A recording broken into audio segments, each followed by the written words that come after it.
Romantic comedies and slice-of-life anime have become increasingly popular over the last couple decades, and quite a few have managed to develop a devout following over the years. A combination of talented writers and professional animators who actually know what they're doing come together to produce shows that people truly enjoy watching. That said, some shows try to take this success and prolong it over many episodes or even seasons, sometimes dragging audiences in their desire for the best ending along as much as possible for maximum profit. This leaves the writers stuck holding the bag when viewership declines due to stagnation of the main plot, and animators exhausted from the endless tedium of animating the same scenes over and over again. Some shows try to bandage this with hollow confessions, while others try to take a more nuanced solution. For today's examples, we'll be focusing on Toradora and Amagami SS. Both are romantic comedies that came out around a decade ago, and both became quite popular. However, each one handled their main couple's development over time in two entirely different ways, dramatically changing the pacing and enjoyment of the show, as well as their longevity over the years. First, we need to take a look at the source material, which ultimately determined the fate of each show. Toradora was a series of light novels written by Yuyuko Takamaya, and was in production for 3 years, ending in the March of 2009. Many popular anime of the time were being adapted from light novels rather than the traditional manga adaptations. This trend would see massive success when Sword Art Online would be adapted from Reki Kawahara's light novels, starting an international anime, movie, and video game franchise.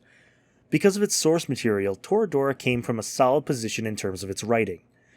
Dialogue, mental self-conversations, and well-thought-out descriptions of how each character felt and reacted not only gave the animation team inspiration to work off of, but a whole new level of creative freedom.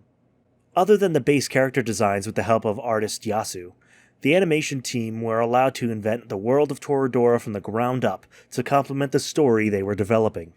This leads to fluid and logical visual design, with the lack of a mangakan's original vision holding them to a strict style or digital set design. The animators at JC's staff could instead take the show in a visual direction that director Tatsuyuki Nagai felt best served the story. There was a manga produced of the light novels by ASCII Media Works, but the anime had already begun production by the time it came into fruition. Alternatively, we have about as polar opposite as you can get with an origin in Amagami, which started life as a dating simulator for the PS2. Yet, you heard me right, the PlayStation 2. Now, when you think of the PlayStation 2, you probably imagine games, from the early 2000s. Amagami's release date?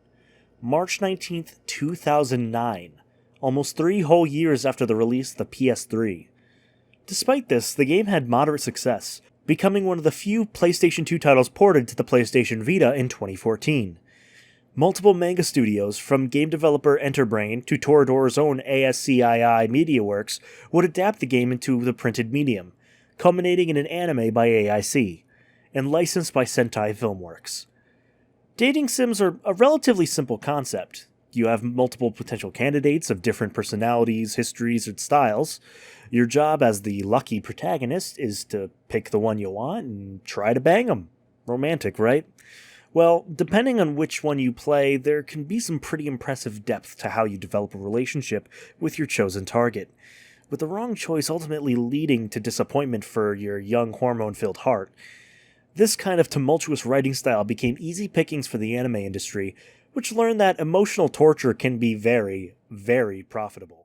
Looking at the anime themselves, both are expertly drawn and animated, with quality certainly being a major focus by both studios. Each has a unique art style that plays well into how each scene flows into the next, and this can be attributed as part of each show's success. That, unfortunately, is where the similarities end.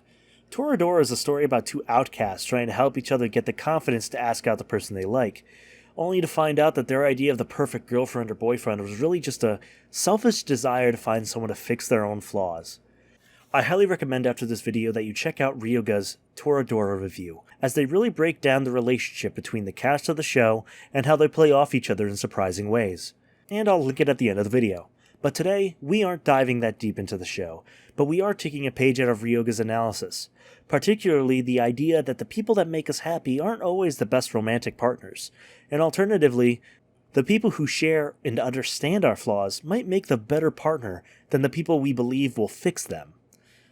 Because of this relationship between main characters Ryuji and Taiga, the only real frustration to be felt by the audience isn't so much a desire to see them confess to each other, but for them to realize that the people they are chasing after aren't the answer to their problems. And through that realization, they can see that the person who really makes them happy is each other. The writing episode to episode is superb, and each story beat plays into the next in a substantial way. All 25 episodes tell the story from start to almost finish, and it feels like it progressed at just the right pace. This is where Amagami gets it wrong. Now, before some die-hard fans start getting butthurt in the comments, I honestly enjoy the show for what it was. The tale of a broken-hearted high schooler lucking out by catching the eyes of the most popular girl in school. Where the show goes wrong is just how it handles their relationship. This problem is not unique to Amagami and has caused many romantic comedies to turn into drawn-out cash grabs by their parent studio. The problem? They take fucking forever. Unlike Toradora or even Nisekoi, there's no substantial plot beat that really justifies the delay in the development of the relationship. For Toradora, each character had to realize they were chasing a fool's dream to even realize the person they truly wanted was each other. For Nisekoi, which certainly takes its time, each character has the fundamental problem of their prospective families competing businesses, which decentivizes turning the fake relationship into a real one. But Amagami's problem isn't simply from being drawn out. It's the fundamental sin of rom-coms. Meaningless or fake confessions. At the end of the first arc of Amagami, we get our protagonist Junichi confessing to Little Miss Popular Haruka.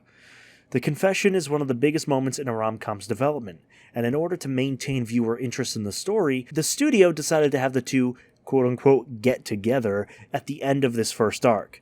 The problem? They don't really act like it. For the second arc, they might as well not be dating, as for most of it, they act like they're still walking on eggshells about their feelings for each other, rather than trying to do something with the relationship each person has agreed to. It's kind of like trying to buy a car, but after you buy it, you're still trying to haggle them down. You already bought the car, and haggling isn't going to make a difference. Amagami tries to fix this problem by ending the show with another confession. This time, a blackmailed wedding proposal in front of the entire school. And when I say blackmailed, I mean blackmailed.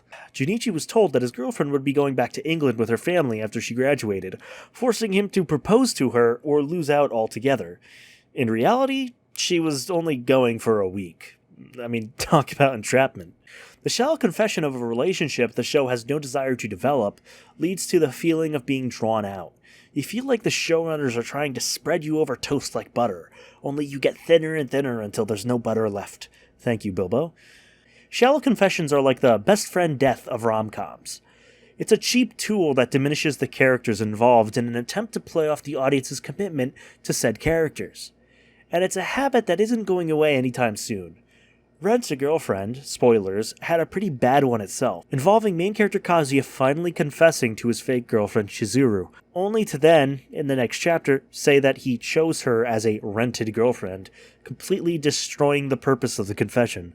As far as rom-coms go, Rent-a-Girlfriend is strong and definitely has moments of brilliance by the author, but too much of the cliches of the genre, like these fake confessions, hold it back from becoming a gem like Toradora. Who knows? Maybe I'm reading too much into it, or maybe there's more to the story I'm just not seeing. But those were my thoughts on it, and I hope you enjoyed my little rant. Please consider subscribing, it would mean a lot to me. Anyways, my name's Gio, and this is Full Time Nowzadi.